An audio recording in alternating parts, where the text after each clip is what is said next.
Assalamualaikum warahmatullahi wabarakatuh. Dalam video kali ini saya akan menjelaskan mengenai laporan akhir mahasiswa kuliah kerja praktek di SMP 2 Kopo. Kemudian dengan lokasi SMP 2 Kopo ini berada di Kampung Pasir Manjul, Desa Garut, Serang, Kabupaten Serang. Tahun ajarannya 2023 sampai 2024. Mulai praktek pada tanggal 21 Oktober sampai 27 Desember 2024. Guru Pamong yang bernama Pak Sahrudin SPD dan dosen pembimbing lapangan PTB Sofwan Hadi MPD. Kemudian ada pendahuluan program kuliah kerja praktek merupakan kegiatan yang bertujuan untuk menerapkan ilmu perkuliahan serta melatih mahasiswa dalam dunia pendidikan. KKP juga menjadi bentuk pengabdian mahasiswa kepada masyarakat dan institut pendidikan.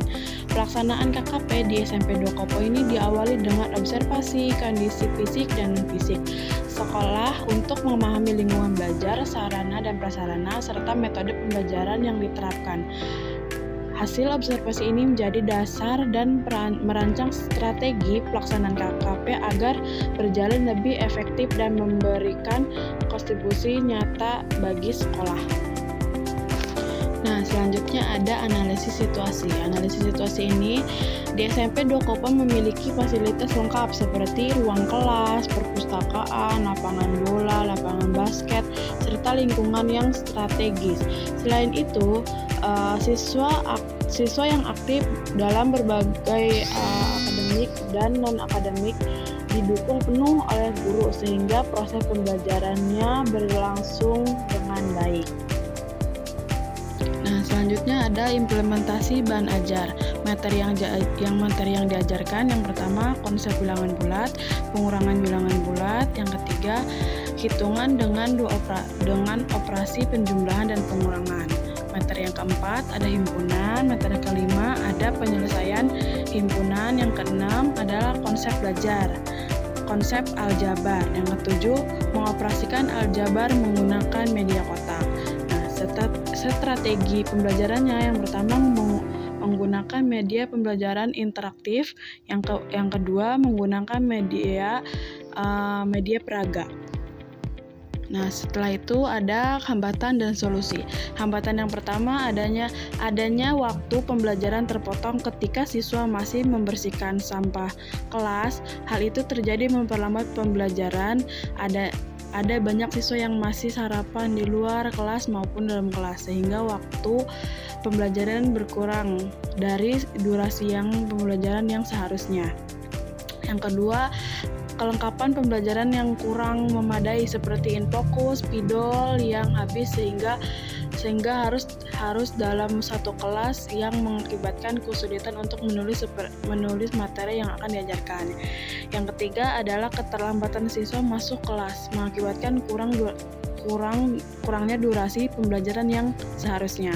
Yang keempat adanya keaktifan siswa yang berbeda-beda, ada yang memperhatikan materi dan ada juga yang acuh terhadap materi. Solusi dari hambatan tersebut, hambatan yang pertama ini mengenai waktu pembelajaran. Hal yang biasa praktik lakukan adalah terlebih dahulu menghimbau bahwa diberikan waktu 5 menit untuk sarapan terlebih dahulu sehingga jika waktu selesai pembelajaran. Yang kedua, menggunakan media alternatif dan metode pembelajaran. Yang ketiga, bisa juga berkomunikasi dengan baik dengan siswa dan memberikan nasihat untuk tidak mengulanginya lagi. Solusi yang keempat, dalam perihal mengatasi keaktifan siswa yang berbeda-beda, praktik melakukan pembelajaran yang mengkombinasikan siswa aktif dan pasif dengan tujuan siswa yang masih pasif dapat ikut serta menjadi aktif.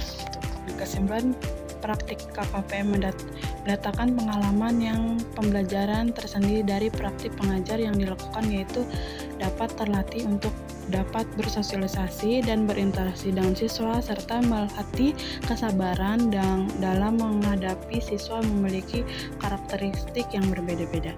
Praktik KKP ini mendapatkan pengalaman untuk berinteraksi dan berkoordinasi langsung dengan Bapak Ibu Dewan Guru di sekolah, bahkan dengan kepala sekolah. Yang terakhir, saran. Yang pertama, praktik untuk mahasiswa KKP, menjaga nama baik diri sendiri sebagai mahasiswa, warga sekolah, dan perwakilan universitas, mampu menyesuaikan diri dengan berpengaruh dan peraturan yang ada di sekolah. Yang ketiga, membahas konsep program kerja selama kegiatan KKP dengan lebih matang agar pelaksanaan menjadi lebih mudah dan lancar. Untuk pihak sekolah, meningkatkan hubungan baik antara pihak sekolah dengan pihak kampus dengan cara saling memberi masukan. Yang kedua, program yang dijalankan semoga dapat berkelanjutan dengan saling memberikan manfaat antara mahasiswa praktik dan pihak sekolah juga pihak universitas. Untuk pihak Universitas Serangraya mengadakan koordinasi lebih jelas dan teratur dengan para mahasiswa praktik, DPL, dan pihak sekolah terkait selama kegiatan KKP berlangsung. Yang terakhir, controlling dari pihak universitas yang dalam hal ini diwakili oleh DPL hendaknya lebih sering dilakukan. Yang terakhir ada dokumentasi selama acara berlangsung atau kegiatan KKP ini berlangsung.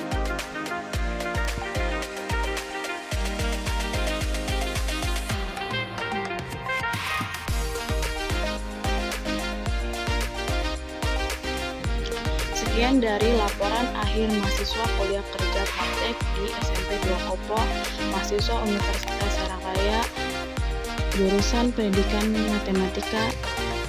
Wabillahi taufiq wal hidayah. Wassalamualaikum warahmatullahi wabarakatuh.